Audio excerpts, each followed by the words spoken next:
ओम नमः शिवाय। आज हमारी बात का जो मुख्य विषय है वो है वास्तु पुरुष कौन है और उनका जन्म कैसे हुआ। शास्त्रों में लिखा हुआ है कि वास्तु पुरुष का जन्म भाद्र मास के कृष्ण पक्ष को शनिवार के दिन कृतिका नक्षत्र में हुआ इनका जन्म। अब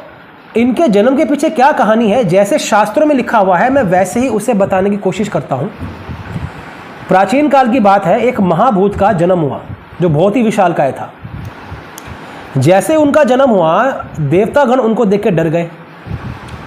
और वो उसी समय ब्रह्मलोक को गए। देवतागणों ने ब्रह्मदेव से पूछा कि हे भगवान, ये कौन है, आखिर इनके जन्म का कारण क्या है और इन्हें शांत कैसे किया जाए। तो ब्रह्मदेव ने उन्हें बोला कि जैसे आपसे मैं उपाय कहता हूं, कृपया करके आप वैसे ही करें, और जैसे ही आप वो उपाय करते हैं ये शांत हो जाएंगे। ब्रह्मदेव बोले कि आप समस्त देवता इन्हें ज़मीन के बल, वास्तु पुरुष को ज़मीन पर औंधे मुंह लिटा दीजिए और इनके समस्त शरीर पर बैठ जाइए। ब्रह्मदेव की आज्ञा से सभी देवतागण वहाँ गए और उन्होंने बिल्कुल उनकी आज्ञा के अनुसार उस महाभूत को ज़मीन पे लिटा दिया और उनके शरीर पे विभिन्न अंगों पे जाके स्थापित हो गए।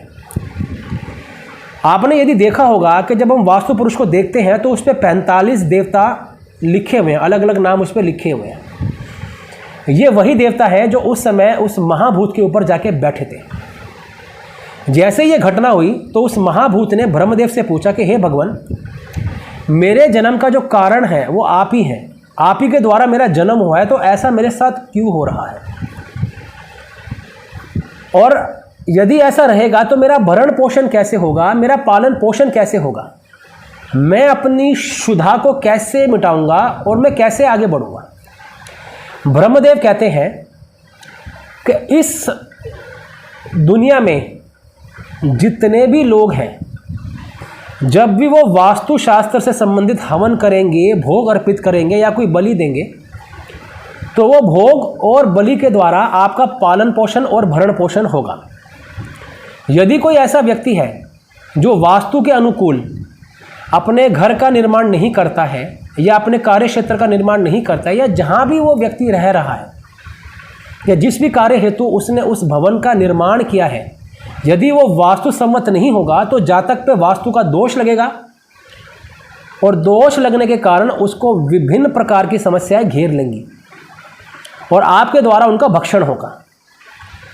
परंतु यदि कोई ऐसा व्यक्ति है जिसने वास्तु के अनुसार समस्त कार्य को अंजाम दिया है, उन्होंने हवन किया है, पूजा पाठ करी है और उन्होंने वास्तु के अनुसार अपने भवन को बनाया है,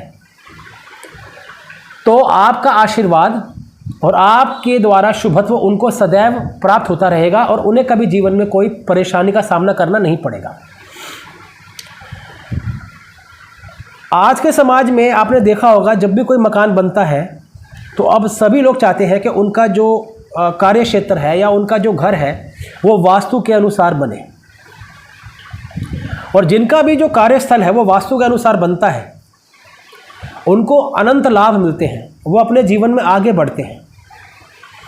और उन्हें परेशानियां कम भोगने को मिलती है। वैसे तो ये ईश्वर ने मृत्यु लोक बनाया है, सभी को कोई ना कोई परेशानी तो होती ही है, लेकिन यदि भवन का निर्माण वास्तु के अनुसार किया जाए और जातक की कुंडली को भी ध्यान में रख के किया जाए तो आप देखेंगे कि सामने वाले व्यक्ति के जीवन में बहुत कुछ और बहुत अच्छे परिणाम देखने को मिले हैं। ब्रह्मदेव के ये सब कहने पे उस महाभूत ने उनको नमन किया और उनकी आज्ञा का पालन किया। वास्तु के अनुसार यदि किसी मकान को बनाया जाता है तो आप देखेंगे कि वहाँ पे रहने वाले व्यक्ति का जो जीवन है वो मंगलमय रहता है और सदैव उसके जीवन में सौभाग्य उसको प्राप्त होता रहता है। परंतु यदि जिन घरों के अंदर वास्तु के नियम नहीं समझे जाते या जो लोग वास्तु नहीं मानते या जिन्हें इसके बारे में नहीं पता, कुछ भी कह सकते हैं, तो आप देखेंगे कि उनके जीवन में कोई ना कोई ऐसी परेशानी ज़रूर होगी जिससे उनके जीवन में जो खुशहाली है वो बाधित होगी और उनको वो सेटिस्फैक्शन लाइफ में नहीं मिलती जो वो चाहते हैं। वास्तुशास्त्र एक ऐसी विद्या है, एक ऐसी वैदिक शक्ति है जिसके द्वारा हम अपने जीवन को सुचारू रूप से चला सकते हैं।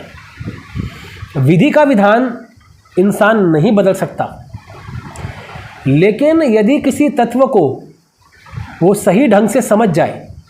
और उन तत्वों का आशीर्वाद लेके अपने घर का निर्माण करे तो बहुत बड़े जो लेवल की विघ्न बाधाएं होती हैं वो उस जातक को नहीं छू पाती, और अगर छूती भी हैं तो उनका जो भीषण असर होता है वो जातक पे नहीं आता। इसीलिए वास्तुशास्त्र की और वास्तु पुरुष की अनंत महिमा देखने को मिलती है। और ऐसा हम नहीं कह रहे हैं, हमने खुद भी वास्तु पढ़ने के पश्चात हमारे गुरुजनों ने जो हमें समझाया, जो हमें विद्या दी है, हमने भी उनके आशीर्वाद से उसी तरह उस विद्या का पालन किया और बहुत लोगों के हमने वास्तु करे हैं। और गुरुदेव की दया से, हमारे शंकरनाथ की दया से हमने देखा है कि उनको बहुत अच्छा रिस्पांस मिला है और उनके जीवन में सब मंगल ही मंगल है। तो यदि आपके जीवन में कोई समस्या है तो आप कोशिश करें कि उस समस्या का जो समाधान है वो किसी योग्य वास्तु आचार्य या ज्योतिष आचार्य की सलाह से लें और अपने जीवन को मंगलमय बनाएं। ओम नमः शिवाय।